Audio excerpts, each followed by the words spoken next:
নমস্কার, Tripura public committee আপনাদের স্বাগত। আমি সোমেন রয়েছি আপনাদের সঙ্গে। মঙ্গলবার দিন মন্ত্রী সুশান্ত চৌধুরী একটি গুরুত্বপূর্ণ প্রেস মিট করেছেন, যেখানে দুটি দিক উঠে আসছে। এক হচ্ছে, এই প্রেস মিটে প্রত্যাশা ছিল রাজ্যের যারা বেকাররা রয়েছে, যারা বিভিন্ন দপ্তরে ইন্টারভিউ দিয়ে রেখেছে, চাকরির প্রসেস চলছে, সেই বিষয় নিয়ে হয়তো মন্ত্রী পুরো ঘোষণা দেবেন।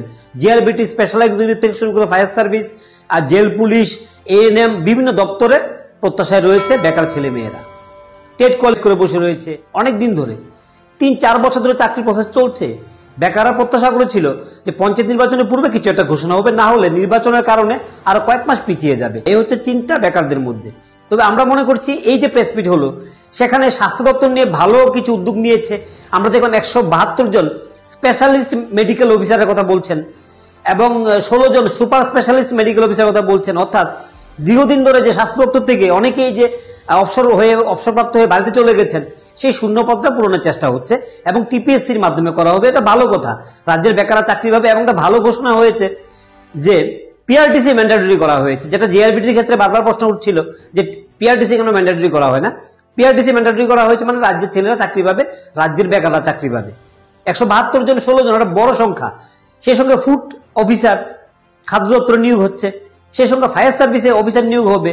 অগ্নি নির্বাপন দপ্তর যাদের এক্সপার্টাইজ, যারা অভিজ্ঞতা রয়েছে, যারা বিভিন্ন ট্রেনিং নিয়েছেন, তাদেরকে নিয়োগ করা হবে। এটা ভালো কথা। কিন্তু আমাদের প্রশ্ন হচ্ছে, এই যে অফিসার নিয়োগ হচ্ছে, কিন্তু গ্রাউন্ড স্তরে যে কাজটা সমস্যা হচ্ছে, এই কাজটা কে করবে?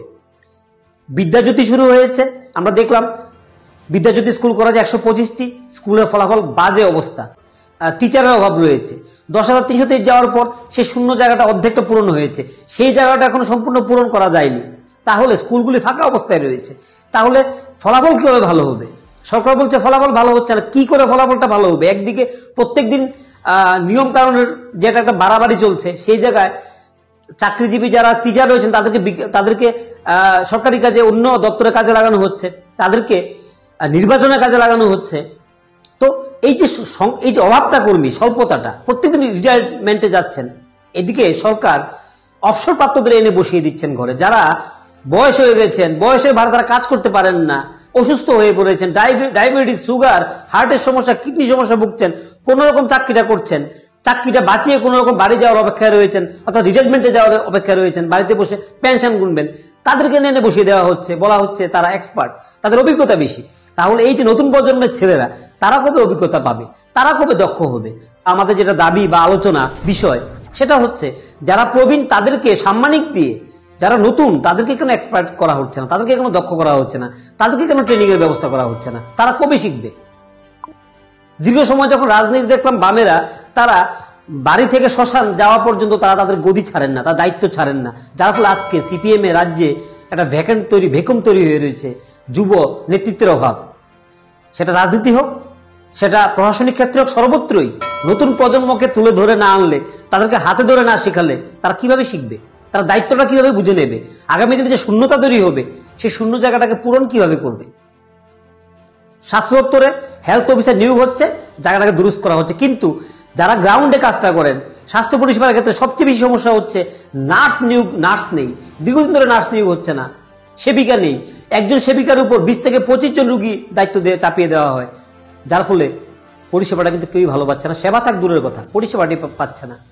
একজন চিকিৎসক, চাইল্ড স্পেশালিস্ট রাজ্যে কতজন রয়েছে? নিউরো সার্জন একজনকে আনা হয়েছিল, রেড্ডি সাহেবকে আনা হয়েছিল। এই ধরনের চিকিৎসক স্পেশালিস্টকে রাজ্যে যদি হার্ট, কিডনি, জরুরি ক্ষেত্রে যারা বাইরে যেতে হয় আমাদেরকে লক্ষ লক্ষ টাকা খরচ করে, সুপার স্পেশালিস্ট ডক্টর যদি থাকে, তাহলে রাজ্যের মানুষের জন্য অনেক বেশি উপকার হয়। সেই উদ্যোগটা কিন্তু নেওয়া প্রয়োজন। আমরা বলছি সে কথা, এই আলোচনাটা যদি গঠনমূলক না হয়ে যদি কেউ এটাকে বলে যে সরকারের আলোচনা করলেই সমালোচনা এটাকে মনে করা হয়। কিন্তু এক্স্যাক্টলি সরকারকে সঠিক পথ কে দেখাবে? মিডিয়াই নিশ্চয়ই দেখাবে। কিন্তু আমাদের বক্তব্য হচ্ছে স্কুলগুলি ফাঁকা রয়েছে, স্টুডেন্টসরা যারা 30-40 হাজার থেকে পরীক্ষা দিয়ে 361 জন 67 জন টিকে রয়েছে, তাদের নিয়োগ পাচ্ছে না কেন? এত হাজার হাজার পরীক্ষার্থী থেকে পরীক্ষা দিয়ে কেন তারা 6 মাস 1 বছর বসে থাকবে? যেখানে বিজ্ঞপ্তি দেওয়া হয় যে কবে নাগাদ চাকরি পাবে, এটা কোনো ঠিক ঠিকানা নেই, এটা উল্লেখ থাকা প্রয়োজন। এটা হচ্ছে আমাদের বক্তব্য। তাহলে পুরাতনগুলি ঝুলে রয়েছে, এগুলি নিয়ে কোনো কথা হচ্ছে না। যারা দলীয় বেকাররা রয়েছে তারাও চাকরি পাচ্ছে না, যারা শিক্ষিত বেকার রয়েছে একটা ন্যূনতম একটা অল্প সংখ্যক চাকরি পাচ্ছে, তাহলে কি হবে? এদিকে অবসরপ্রাপ্তদের এনে আজকে বলবে যে যোগ্যতা নেই এজন্য আনা হচ্ছে, কিন্তু গত 6 বছর যদি ঘাটি আমরা এবং বিগত বাম শাসন বেশিরভাগ ক্ষেত্রে কিন্তু পুনর্বাসন দেওয়া হয়েছে বেকার যোগ্য নেই নেই নেই নেই বলে অপ্রকাশিতভাবে পুনর্বাসন দিয়ে দেওয়া হয়েছে। আমাদের বক্তব্য হচ্ছে সেই জায়গাতে। যাই হোক, রাজ্য সরকার ইতিবাচক কিছু ভাববে, স্বাস্থ্য দপ্তর নিয়ে ভাবছে, আরো কিছু ভালো ভাববে, নার্স নিয়োগ করবে, সুপার স্পেশালিস্ট ডক্টর রাজ্যে না থাকলে বহির্রাজ্য থেকে এনে হার্ট কিডনি বিশেষ করে এর জন্য লক্ষ লক্ষ টাকা খরচা করে বহিরাজ্যে যেতে হয়, চিকিৎসার অভাবে রাজ্যে অনেকের মৃত্যু হয়, ভালো চিকিৎসক নেই এই ক্ষেত্রে। সেটা যদি করে রাজ্যের জনগণ আরো বেশি উপকৃত হতে পারে। এই কথাগুলো আজকে বিদায় নিচ্ছি। সবাই ভালো থাকুন, সুস্থ থাকুন, আমাদের সঙ্গে থাকুন।